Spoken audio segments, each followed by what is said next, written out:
Hello and welcome to the video.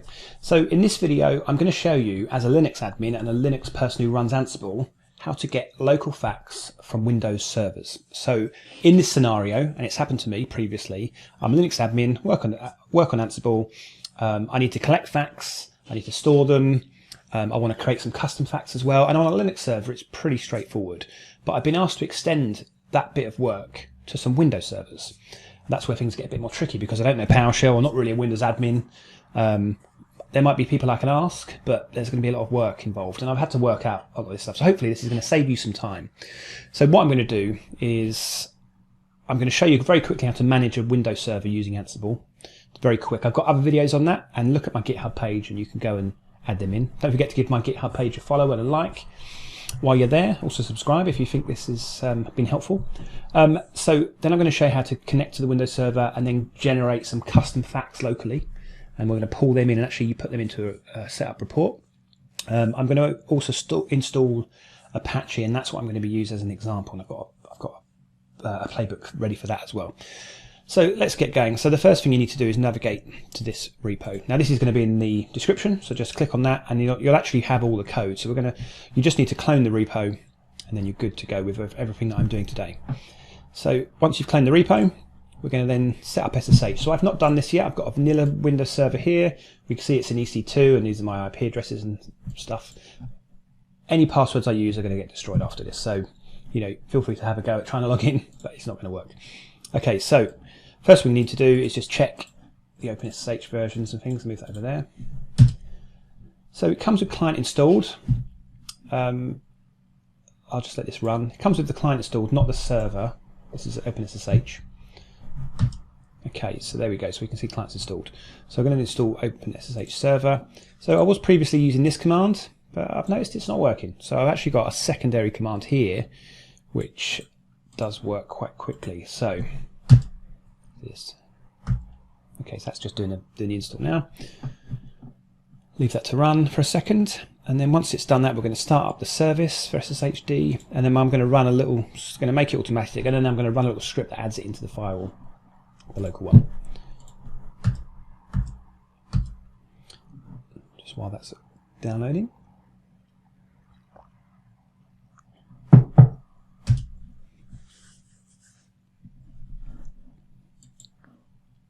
Okay, and once that's done, we're going to show you how to configure Ansible to be able to connect. So you need the password. I'm only using a local Windows administrator account. For some reason, I haven't been able to successfully get it working with an AD account yet, with admin privilege. So I'm doing this all as a local admin account. So slightly annoying, but if you do work out how to get an AD account working, let me know, because that's next on my list. Okay, so that's now finished, it looks like. Yeah, so if we run the same command before where we check what we've got. Okay, now we've got both installed. That's where we want to be. So next up is to start the service, which is SSHD service. And then again, set the startup to automatic, which in Linux is the equivalent of enabling systemctl service. Oh, God. It's very fickle with its cut and pasting. Let's do it again. There we go. Okay, and I'll run this as well. This is, I'm not going to need it because my server's really not going to be alive for very long, but if you're doing this on a more permanent basis, you might want to add that into the port, into the firewall. Okay, so this should be everything that we need to do setup-wise for the Windows server. Right, so that's finished. That's good. So if we come back here, now we're going to move over to the Linux server, and this time we're going to configure the IP addresses. So we've got the IP address here, which is 18.130.21.75, and this is the code. So you would have cloned this code. All you need to do is go into the host file and update it. So we've got the IP address. Is that the right one? Yep, that's the right one.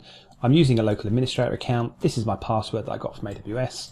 Obviously it won't exist in a second. And these are the other commands that we need to successfully connect to a Windows server. So I don't need to change anything. I've already added these details.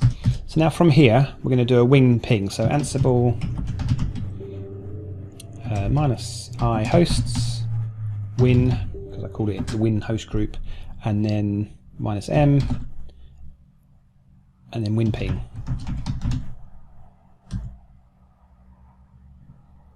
and hopefully we'll get a pong back.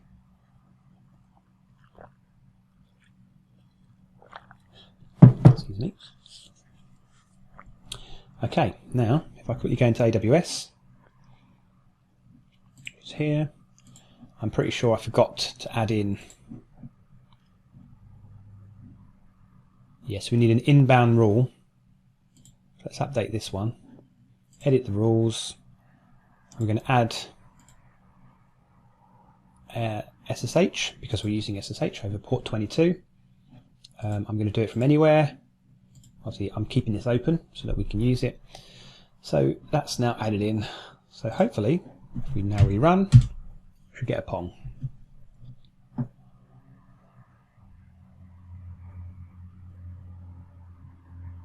There we go. So we're now successfully connected. The pong does the whole credential check. So if the pong doesn't work, nothing else is going to work. So you can't carry on until this works.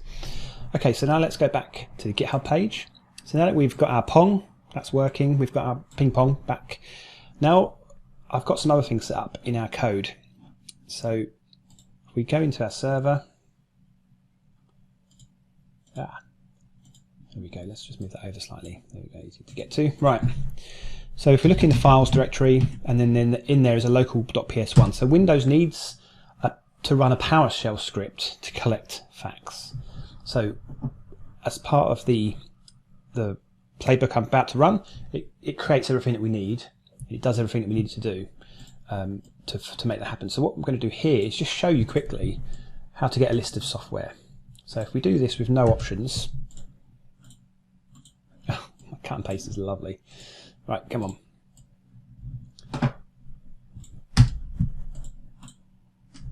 Okay, so if you just put the get item property in, you get a big long list of everything, and it's a bit slow, especially for me because I'm using a T2 micro. So let's add in a few extra bits. So now let's add in the display name and version. This should make it a little bit easier to read. So there we go. So we can see that we've got Amazon SSM agent, AWS tools for Windows, which is cool. Actually, I've just remembered one thing. I need to install Apache. So I've got a previous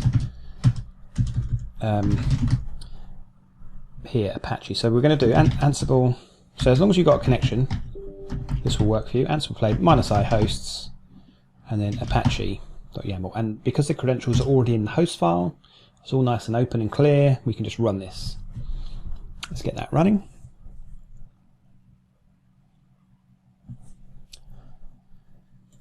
So that's going to go and install Apache. So in a minute, before it does it, let's just see if it's here. So you write Apache in, it says no results. So once this is run, so it's doing the install now. I'll quickly show you this here. So we're actually running this apache.yaml, and what it does, it collects local facts. Probably doesn't even need to. We create a local directory. We then download the Apache, install it into that directory on the Windows server, and then we run an install. So it's quite straightforward. That's finished. If we come back to the Windows server and now we write Apache in, we can see that we're getting some results back for Apache, so it's been installed.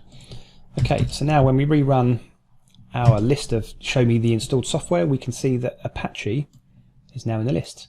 So the point of this exercise is to create a local custom variable with this version in it. So I'm going to show you two different ways to do this. The first one is to take the display version number and actually grab that. But sometimes I've noticed with other servers, it doesn't include a display version. It's quite annoying, but it does have the version in the name, and Apache is quite handy because it actually has the version in the name as well. So I'm going to show you how to get it from here or get it from here. So we've got two different choices then, and then that kind of caters for both. Okay, so back into the GitHub page. Where were we? Okay, so let's run a couple of these commands. So if I go back into the files, and in fact let's just cat that file. Cat files and local, and then so we've done the first one. So if we display the Apache,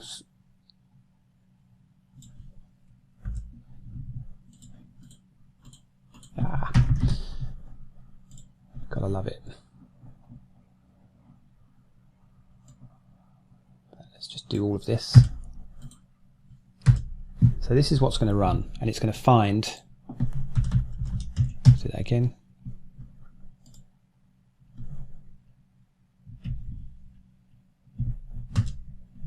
I'm not sure what this crazy character here is. What is that?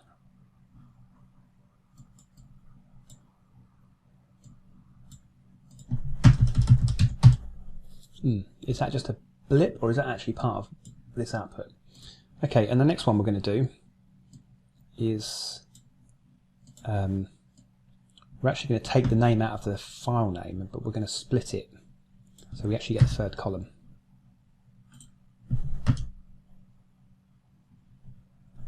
Just close that final bracket. Yeah, so then we get the name. That's our name. So we take this off. We run it again, then we get the whole name out. So this is where we're just running it to pull out the name. Just check this one again. That's strange. Okay, I'm not sure what that is. We're going to carry on. Hopefully it won't destroy my demo and have to redo it. So we go into the custom facts code, so playbook. So what we're going to do is run on the Windows host. We're going to create a temp facts directory locally. We're going to move over the local.ps1 into that directory, and we're going to create a local directory ourselves for the server. We're going to add the variable setup var. We're basically going to tell it to go to an extra fact path, which will pick up the fact that the local.ps1's there and run it, and then it will save those in this variable name here, and then we're going to use that variable to then create a file on our local host based on the variables of the remote server. So we're going to get a local file that we can then look at and use JQ on to pull out information about it. Okay, so out of this, so before we run Apache, we're going to change that just to run custom. That's going to run again, just let it run. No need to give it any more credentials or anything, it's all in the inventory file. That's going to run again now. Be interested to see what we get back, because obviously in testing I didn't get this, and maybe you're not getting it either. So we'll see what happens. While that runs, it doesn't take too long to run. In fact, it's finished already. Okay, so that now should have created a file. So if I look in the temp facts directory locally on my Linux box, I've got two servers. So our server name is, it ends CKJ. CKJ, so it's this one. So I'm going to remove the other one.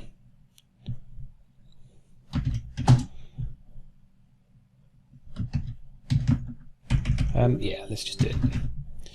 So decide to change your mind halfway through. Right, facts, and then this one here. No, this one.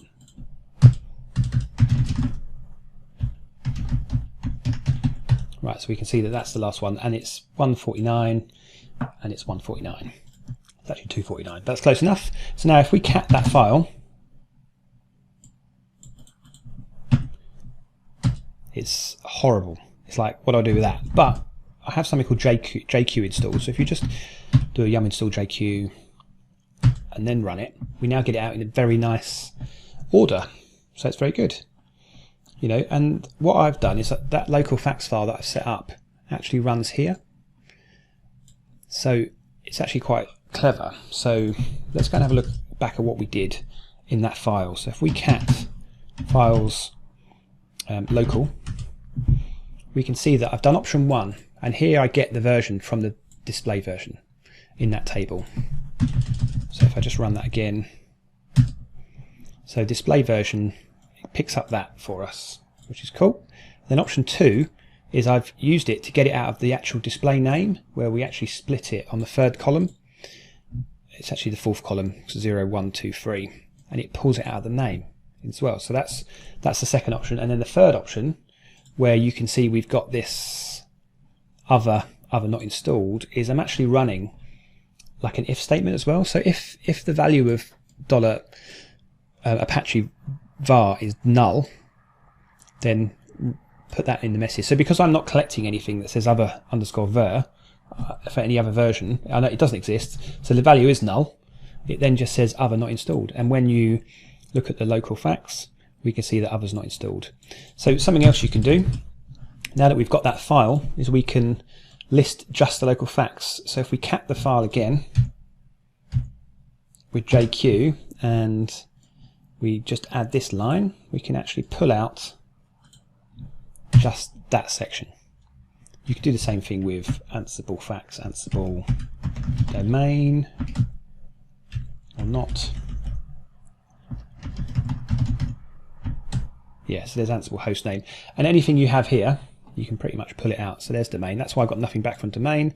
Let's do Ansible memtotal. There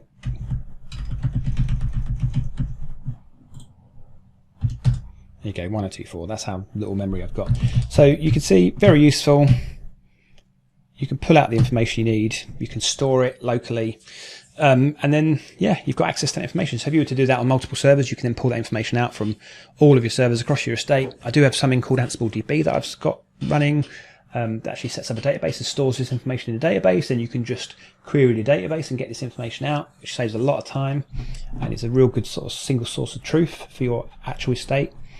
Yeah, and that's pretty much it today. If we come back to the GitHub page, you can see some next steps. You know, just try this out on something else that you want to do. Any command you can run that produces a result, we can manipulate that to create a fact out of it. So have a go. You know, let me know in the comments how you get on.